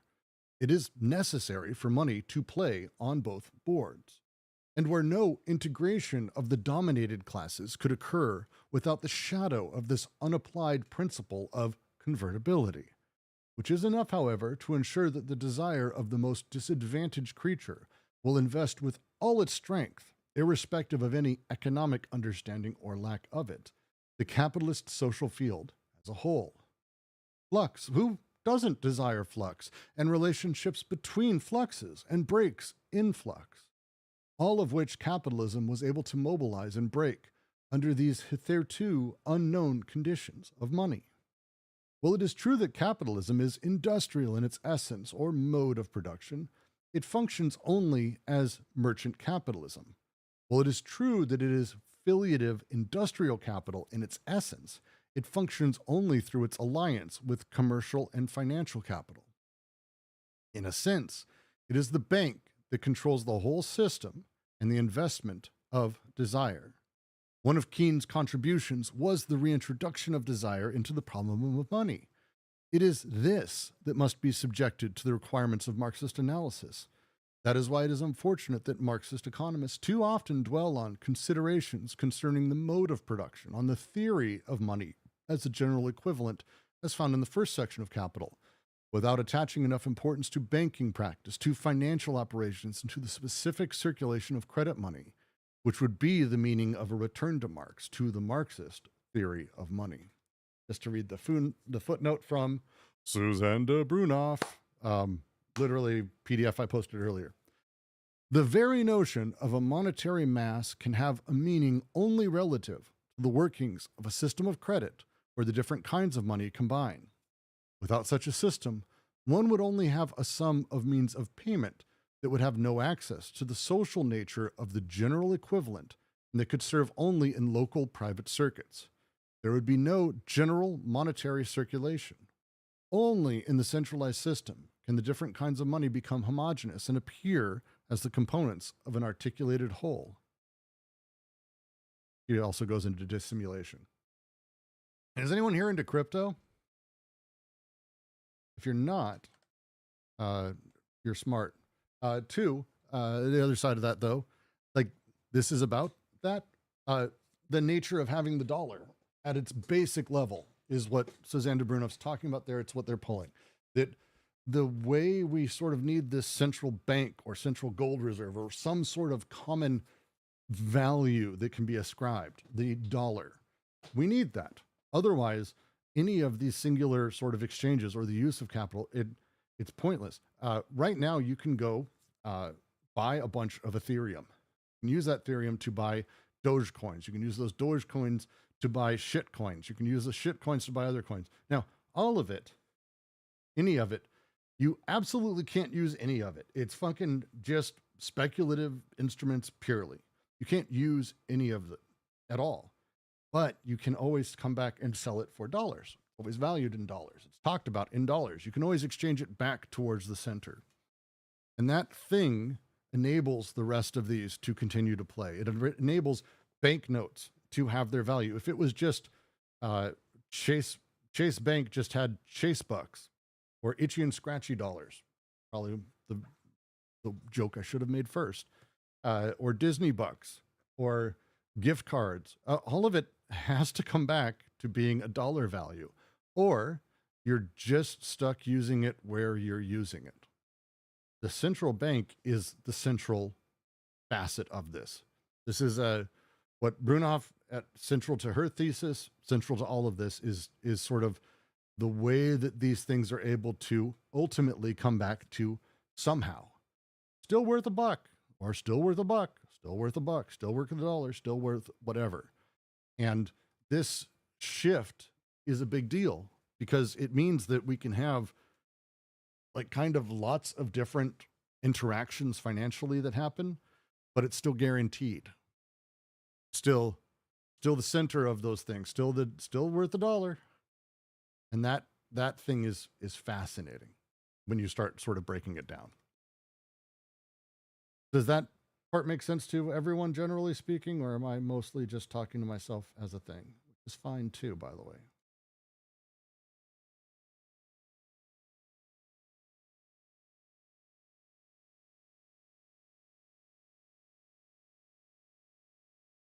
Mm-hmm.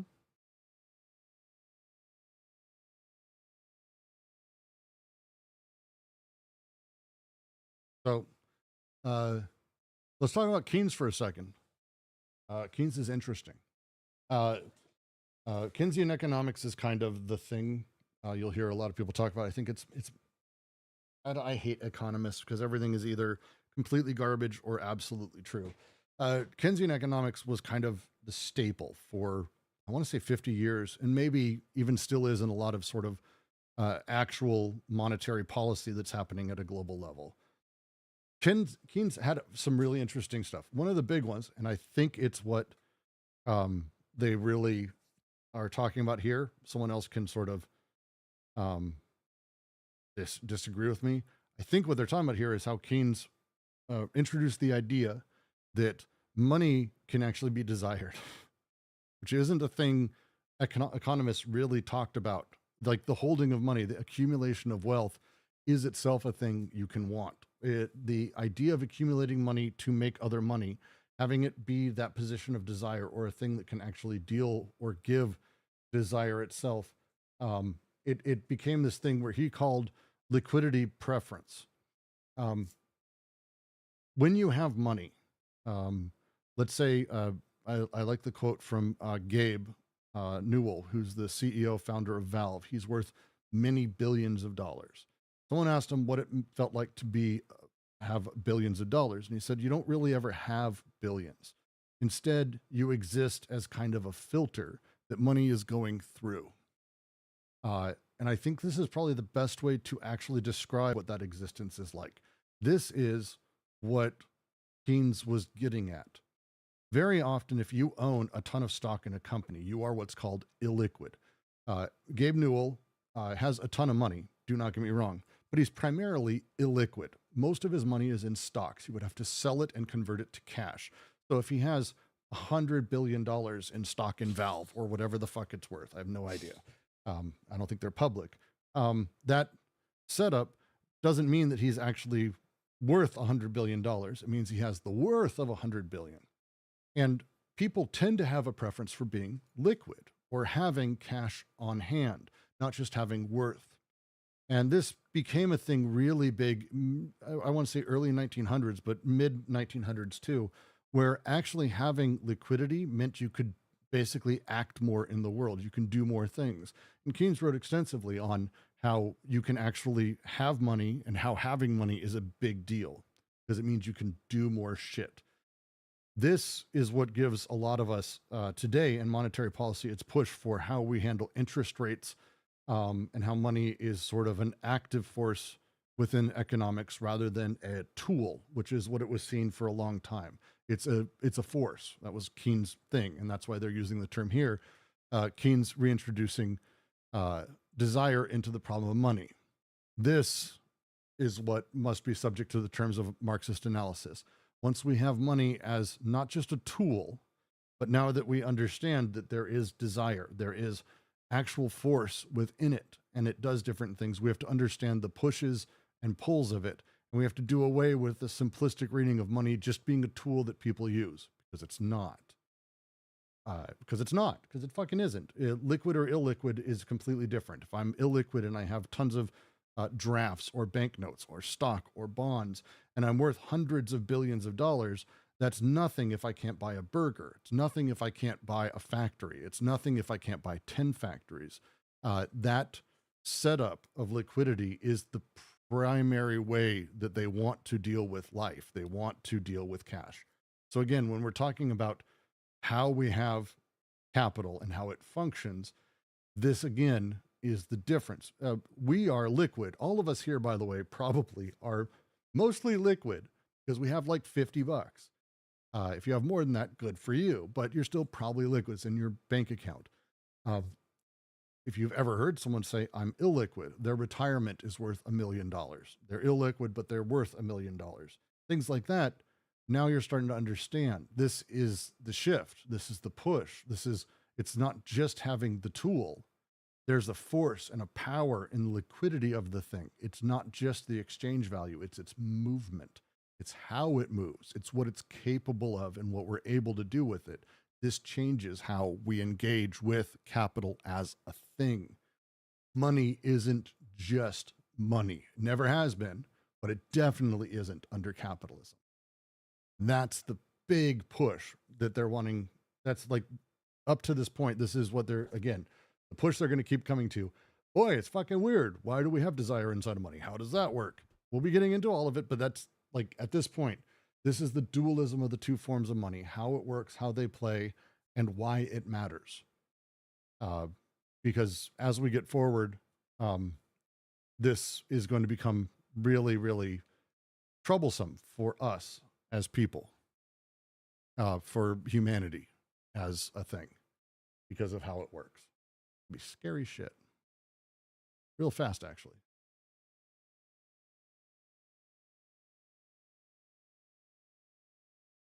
So is not Keynesian at all. I don't think I've ever heard it was. So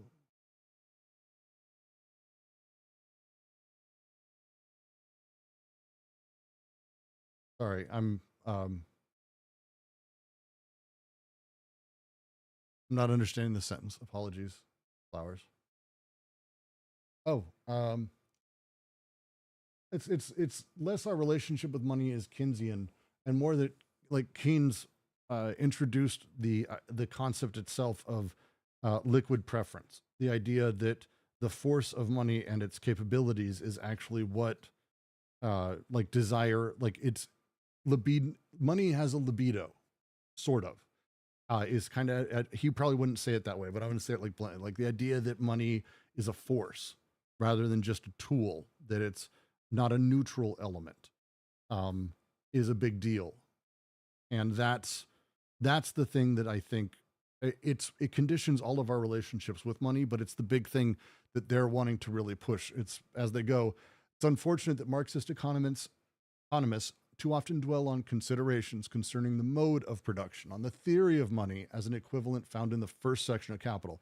That's them shitting on people like I do for not reading all of Capital, without attaching enough importance to banking practice, financial operations, and the specific circulation of credit money. That's why they quote Suzanne de Brunoff, the way that money has force and power and how it works. That's the big play.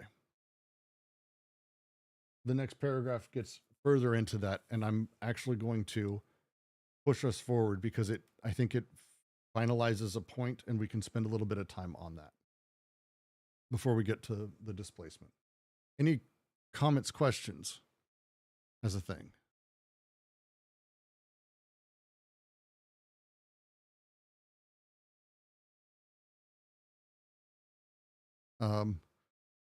They just we also have YouTube chat.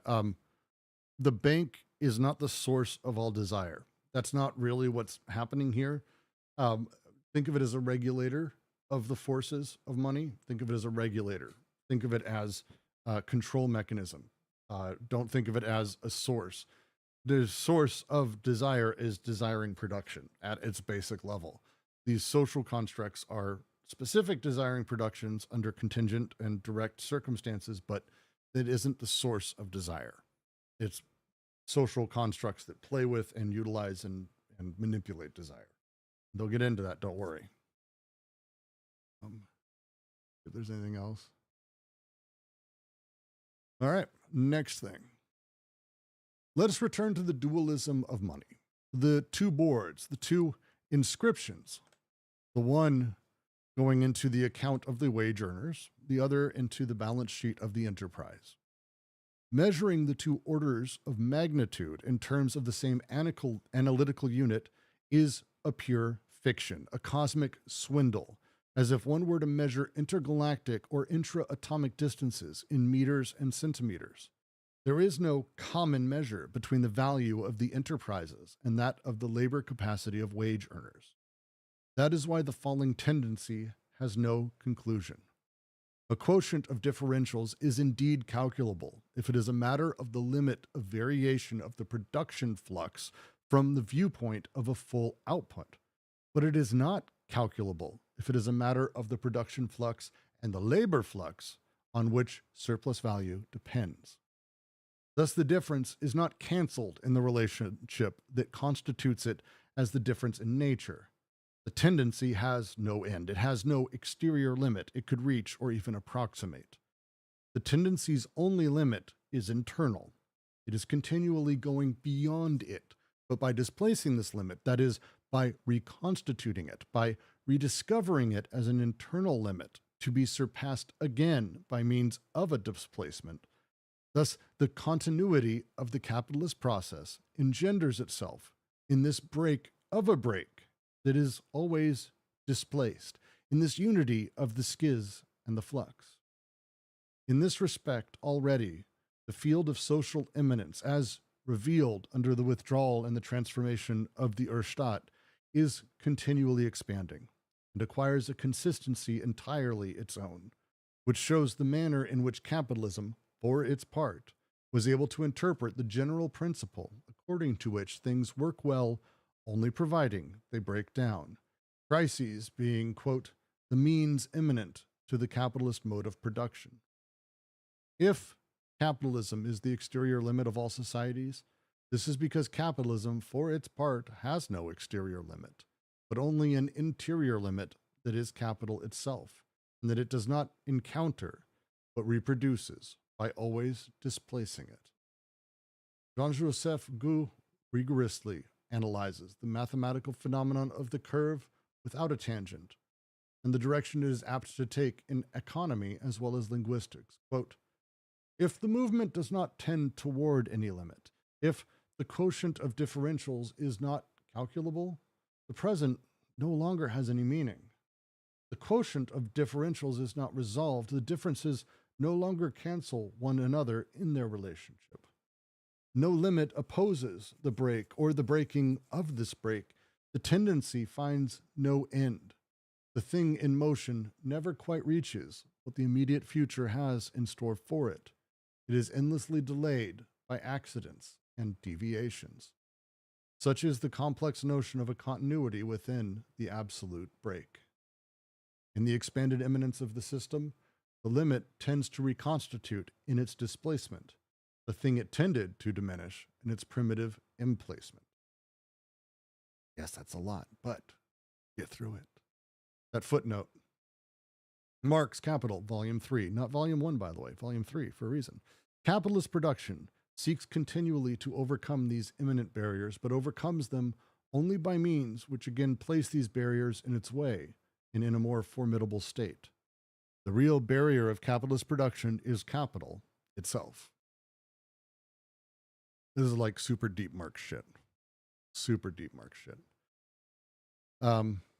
We open here talking again, as I was going over before, that it's horrifying that we measure money as dollars.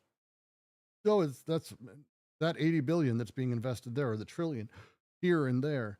That's totally the same as the dollar I have. It is, they call it a swindle. It's why I've been using that language, Jack, sort of a little on the edge, because they very much go hard at that, because it's part of the entire sort of trick of these things. But the idea of how capital does this and the trick of the two, they say it's like measuring the intergalactic with meters. It's silly to think that the scale allows such a thing. And it's fair, by the way. It's a very fair thing. There's a reason we use light years as a distance at varying scales. There's a reason we don't talk about quanta in terms of meters. They have their own measurement entirely for reasons, because it makes no sense to just have one for everything, especially at the massive differences of these. The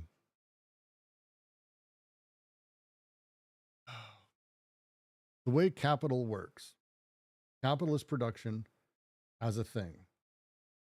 We have brand new factories that someone paid for. We have a bunch of workers and all that stuff. And we have this wonderful thing where everyone's working again, happy days.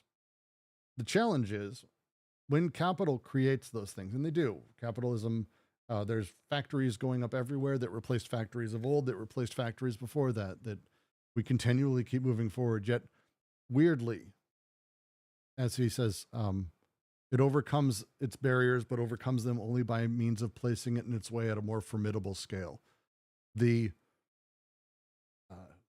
How to put it?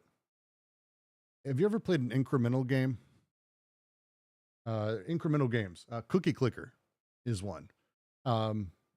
These are like, I jokingly call them manager games, because they're kind of about efficiencies and finding the most efficient way to do a ton of different stuff.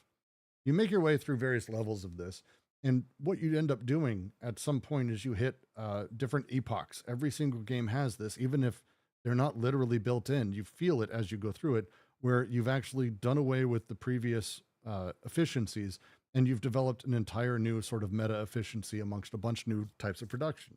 But lo and behold, the same problem sits in front of you. Efficiencies, the problems of capital, always sit and are rebuilt right in front of you. A weird fucking thing capital does. It's the same thing over and over. We've got, we've solved those problems, but now with the same problem again and again and again. And it's this internal limit that they're talking about here versus the external. There's no large end limit. It's not, oh, you can only get so big. Oh, things, we don't see it. It makes sense that maybe you can't, but we don't have that kind of limit. Instead, we have this other thing, this interior limit that is always being displaced. We never quite get to that. Capital's always a step or two away from us. This is the curve without a tangent, and the very poetic mathematics of Jean-Joseph Gou, which I think I have somewhere. One sec, let me. Yep. Really great piece on him here. It's Crossing Aesthetics from Stanford. Really fantastic piece. He takes mythology and plays very differently with it. I like Go. He's good. But what he's talking about here is sort of this odd thing where we don't have we have this curve that doesn't have a tangent. It doesn't have sort of a moment where we ever reach it. We never quite get there. There's no limit. There's no crossing over. There's no other thing. It's always one more step ahead of us. And this is the really big deal, because we never reach the limit. The limit is always displaced. The phrasing, I think, confuses a lot of people when we get into this, and because they're going to use it a lot. But when they talk about the displaced limit, this is what they're referring to, this weird way that capital, we're about to make all the money we need. Okay, good. Now we need to make more money. And this weird thing that happens in business, in industry, in countries, in capital over years, we're never, ever able to get to that point of balance or equilibrium. It's really strange that way. We're always just about to get there, and then it's delayed. It's always a little further out. The expanded immanence of the system, the limit, tends to reconstitute in its displacement the thing it tended to diminish in its primitive emplacement. This constant cycle that capital's going through is kind of amazing and almost magical when you start to think about how it works or why it works or what it does or how we deal with it and how we accept it. It's kind of amazing. But this is the drive they've been taking us down, to understand at a base level that capital isn't just money being exchanged, not just marketplaces, that there's other things happening. It's the interaction between the value of labor, the D of Y, with the value of the constant capital, the amount of money put into a thing and the amount of money you have to pay labor. And then you have an excess at the end of that, X plus constant capital. Is it positive? Happy day, you've made excess, and now you've made money with money. And somehow you have to do it again and again and again, and you constantly have to be doing this. This doesn't end. There's no point where we go, oh, cool, we made the system for capital. This is good. It doesn't work, because necessarily costs change, necessarily labor changes, necessarily things move forward. Someone else figures out how to make a better mousetrap, and lo and behold, your business is nothing. You cannot stop. It's always waiting. The jouissance, the moment capital is supposed to deliver to us, is always being deferred. That's the play here. Lots of tricks that are being played on us. Lots of tricks.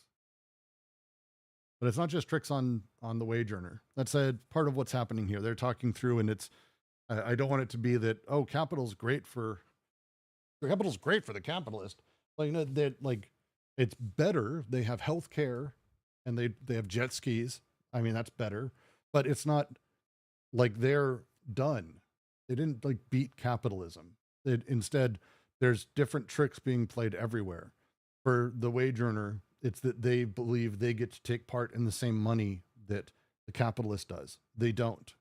It's a lie. At the same time, the capitalist gets to think that they're about to turn the corner. There's responses coming. It's not.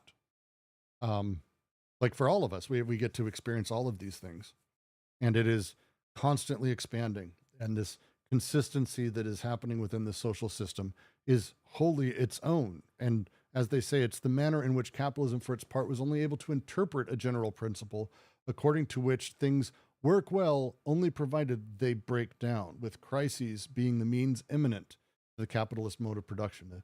Must fix something, must do something better, constantly moving, constantly. And never quite getting rewarded for it. Always one step away.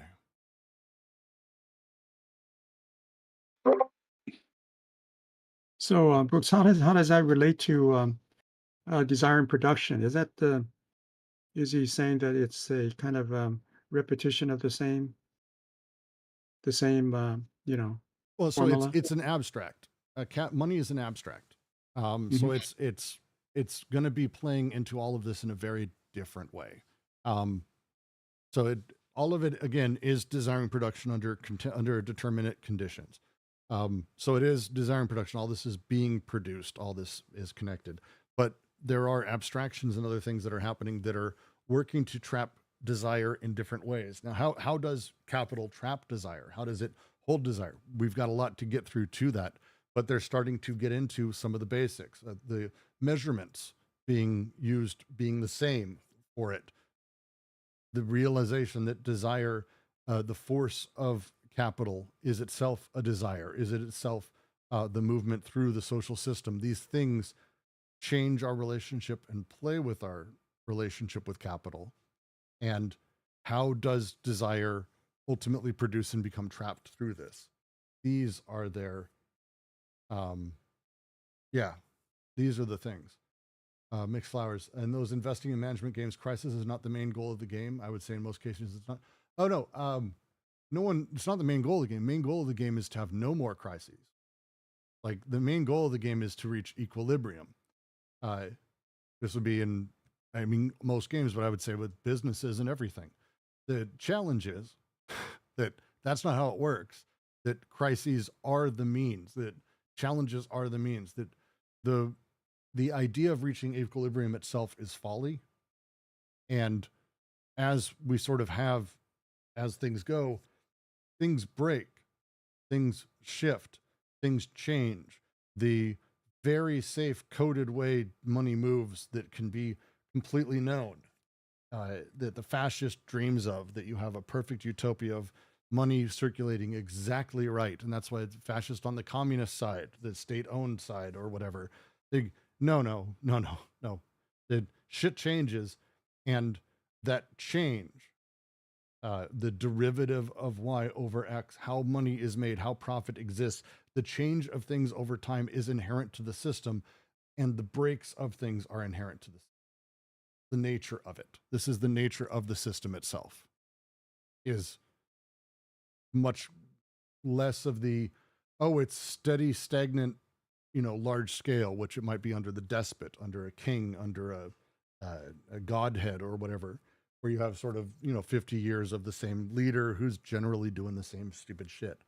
This is constantly changing, and change being the constant is really the setup that's happening here. But it's a constant without, as he says, it is the curve without a tangent. And that thing, if movement does not tend towards a limit, if the quotient of differentials is not calculable, which it kind of isn't, the present doesn't have any meaning anymore, because the space where we are, the concretization of things, the actualization of things doesn't get resolved. The differences no longer cancel one another in their relationship. No limit opposes the break, or the breaking of this break, or the breaking of this break, or the breaking of that break, of that break, of that break. That there is no limit that says, okay, we're done now, or this stops, or this ends. Not like there was with the despot, not like there was with the earth, which changed all of this. Now there's no external limit. Now it's an internal limit of delayed gratification, pushing that next thing always, always, always. This continuity of constant actions, constant deviations, constant reasons that we can't just stop. This is the play they're making. It's the line at the end here. The expanded immanence of the system, the limit tends to reconstitute in its displacement the thing it tended to diminish in its primitive emplacement. This is the cycle of capital that they're referring to. Does that make So the sense? dy over dx is a kind of formula for describing the capitalist mode of production. So what would describe the desire and production without the this kind of determination? Uh, Guattari wrote a really great, or I guess was an interview technically, balance sheet for desiring machines in Chaosmosis. I would recommend to read that. It would take us down a weird place here, but to sort of get super deep into it, and would probably take a while, but that would be a great read. Let me see if I can get that. Chaosmosis.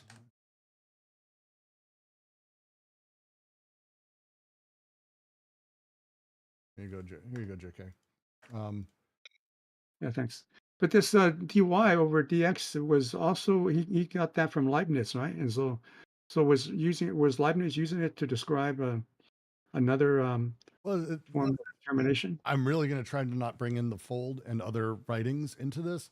But yeah, it's the rate of change and how these things change and how change happens is kind of the base of a lot of what Deleuze and Guattari are doing here. And they carry a lot from monadology. They carry a lot from, who else? Well, I mean, obviously Bergson, Bataille. In this, they've got Suzanne de Brunoff, who I think is probably the most important to understanding. That's why, like, can go read that PDF. It's very short. It's not a large book. I have a copy. It's like 140 pages tops. And it's actually a really nice read. It's not as difficult as it very much could be. But as we make our move through how capitalism operates, and again, we're only a little bit of the ways. Let me check. Boop, boop, boop, boop. As we go into 310 in 10 pages, and then that goes, finally we get to Oedipus in 262, and it ends on 271. So we've got 40 pages to get through all of this. There's a lot inside of that. There's a lot. And we haven't even gotten back to Oedipus yet, because again, this is title of the book and all. They're trying to bring us back around to go, hey, so how does capital work like this? Why is our desire trapped like this? How does capital do these things? And it's through the nature of how we learn how the world works, how we're taught. And it's very different than the despotic, very different than the earth. The capitalist mode of this functions specifically. So there's a lot that's going to be coming together before I can fully answer that, JK. Sorry. I wish I had a more satisfying answer. But Yeah, thank you. well, that's 2:00. Lily posted a great video on fractal Fourier, curves without tangents, where you kind of end up in infinite. Yeah, that's fantastic. Thank you, Lily. I'm going to post that in the YouTube as well, so anyone can watch. And with that, I'm going to bounce for the day. Keep an eye out later this week for the translation streams. I'm going to probably have a stream Friday to go back over these paragraphs or the earlier sections. How those reviews work in the longer sections is it'll be everything in this section or book up to this point to try to, recapitulate and bring everyone up to speed is the goal. Let me know if it works. Join if you want. Otherwise, I will see you all next week as we continue into understanding deterritorialization of capitalism, a whole other fucking thing, because why not bring in all the other terms? Because it's fun. That's the answer, the reason. We'll talk to you guys soon. Thank you so much. And we'll talk to you then.